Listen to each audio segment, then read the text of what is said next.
한동안 잠잠했던 태양 폭풍이 다시 시작되면서 전 세계적으로 신생아들의 일부가 개미인간의 특질을 가지고 태어났다. 처음엔 과학자들 사이에서만 알려진 이 사실은 그런 신생아들의 수가 많아지고 그 특징이 강해지면서 일반 시민들에게 불안감을 조성했다. 자연계의 변화는 인간의 유전자에 변형을 주고 있었던 거였다.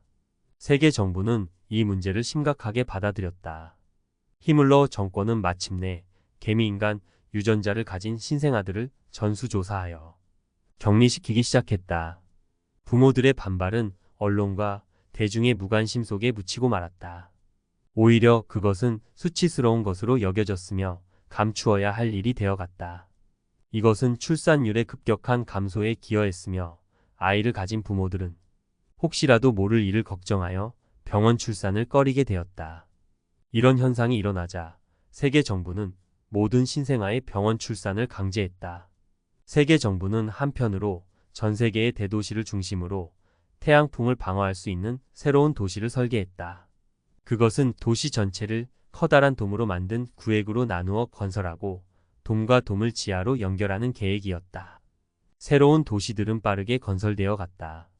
기득권을 가진 인간들부터 돔 도시로의 이주가 이루어졌다.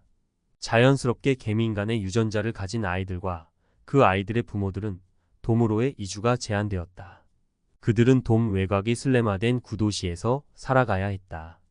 구도시들에는 이 밖에도 빈민과 마약 중독자들이 거주하게 되었다. 점차 인류는 돔 안과 돔 밖으로 나뉘어 문화와 경제적인 갈등이 일어났다. 세계 정부는 의도적으로 돔 밖의 인류의 인구를 줄이는 정책을 폈다. 돔 밖의 도시에는 거리 곳곳에 감시 카메라가 설치되었으며 위성을 통해 모든 거주자들의 일거수일투족이 감시되었다.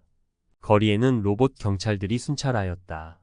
그들의 임무는 시민을 지키는 것이 아니었다. 그들은 어떤 분쟁에도 개입하지 않았다.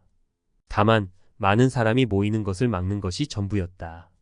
돔 밖의 인류는 거의 생산활동을 하지 않았으며 그럴 기회도 없었다. 그들은 세계 정부가 주는 기본연금에 의해 살아가고 있었다. 가난하지만 생존에는 그다지 어려움이 없는 정도의 생활이 보편화되었다. 시간이 갈수록 돔 안의 인간들과의 경제적, 문화적 차이는 벌어졌다. 그러나 문제는 돔 안에 살던 사람들이 대거 돔 밖으로 밀려나면서 일어났다.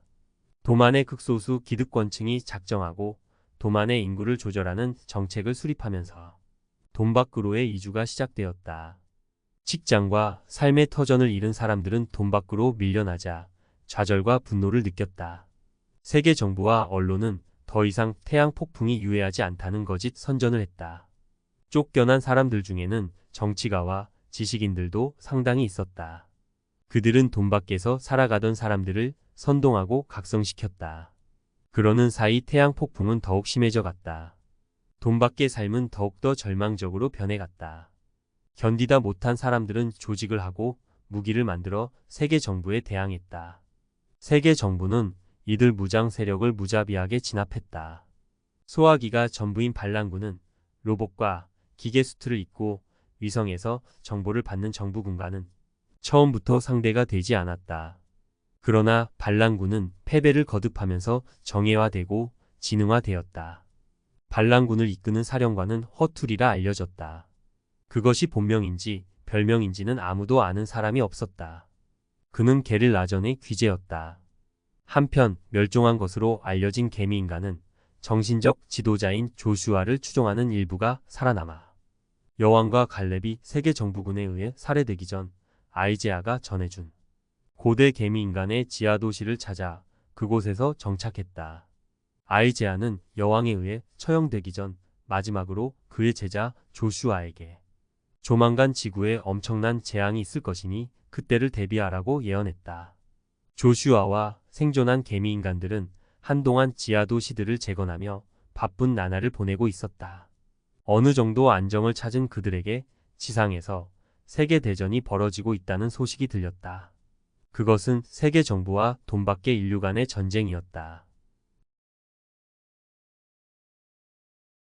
조슈아는 반란군 쪽에 사람을 보냈다.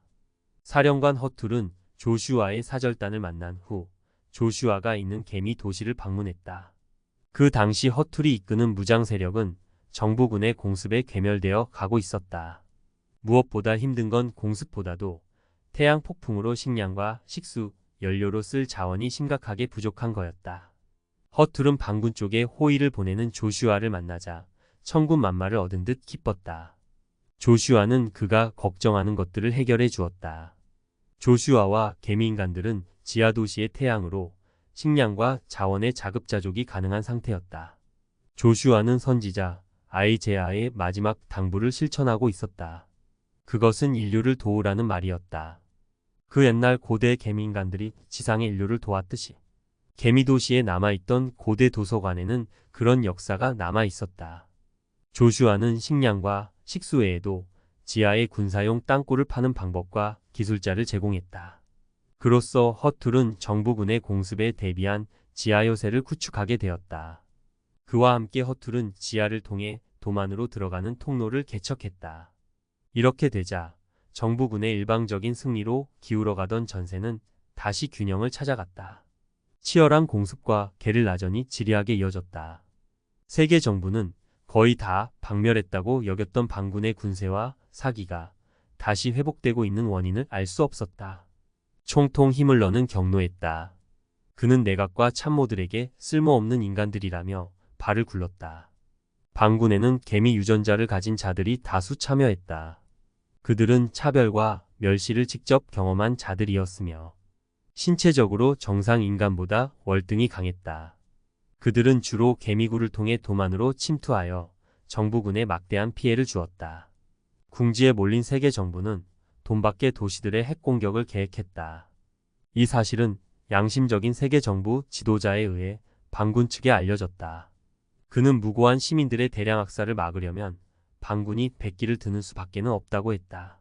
사령관 허툴은 잠시 공세를 멈추고 조슈아와 의논을 위해 지하도시를 방문했다. 조슈아는 허툴과 만나 의외의 말을 했다. 태양에서 엄청난 폭발이 일어날 조짐이 있으니 대비를 해야 한다는 말이었다. 조슈아는 돈 밖에 있는 사람들이라도 개미도시로 이주를 시켜야 한다고 제안했다. 허툴은 돌아와 반군 지도자들과 회의를 했다. 주전자와 반전자들 사이에 언쟁이 벌어졌다. 좀처럼 결론이 나지 않자 허툴은 각 도시의 주민과 그 지도자들의 자유의지로 지상에 남아 전쟁을 이어갈 것인지 개미도시로 이주할 것인지를 결정하도록 하자고 제의했다. 분노한 주전자들이 돌아가자 허툴은 아내에게 아이들을 데리고 이주할 것을 종용했다. 허툴 자신은 남아서 지상에 남을 사람들을 위해 싸울 것을 결심했다. 지상에 삶의 터전이 있는 대다수의 사람들이 지상에 남기를 원했다. 가족을 공습으로 잃은 젊은이들은 복수심에 불타 정부군과의 전쟁을 원했다. 함락되는 돔도시들이 하나 둘 늘어나자 세계 정부 리더들은 광기에 찬 결정을 내렸다. 외곽 도시의 백린탄과 소형액이 떨어지기 시작했다. 도시는 아비규환이 되었다. 지하 요새로도 핵 공격을 막는 것은 무리가 있었다. 정부군의 핵 공격이 이어지자 개미도시로의 이주를 원하는 사람들의 수가 급격히 늘어났다. 조슈아는 새로 유입되는 사람들을 수용하는 준비로 분주했다. 세계 전역에 있는 개미도시에서 가까운 곳에서 이주하는 사람들을 수용했다. 반군이 괴멸된 외곽 도시에는 정부군의 로봇과 기계수트들이 점령하여 잔당을 소탕했다.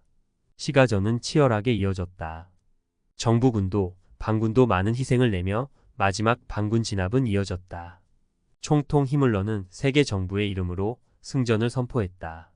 언론은 연일 승전보를 알렸고 도만의 시민들은 환희에 차 승전을 자축했다. 그들은 그들의 승리가 무고한 같은 인류의 수많은 희생을 대가로 이루어졌다는 것에는 아무런 관심도 없었다.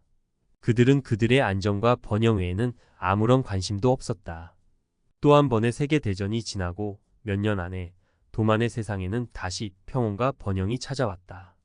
그리고 어느 날 온 세상이 백색 광채로 가득 차고 지상에 있는 거의 대부분의 생명체가 녹아버렸다.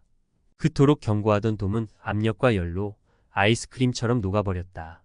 태양 폭풍은 흑점 대폭발 이후 몇 년에 걸쳐 계속되었다. 그리고 지상에는 아무것도 남아있지 않았다.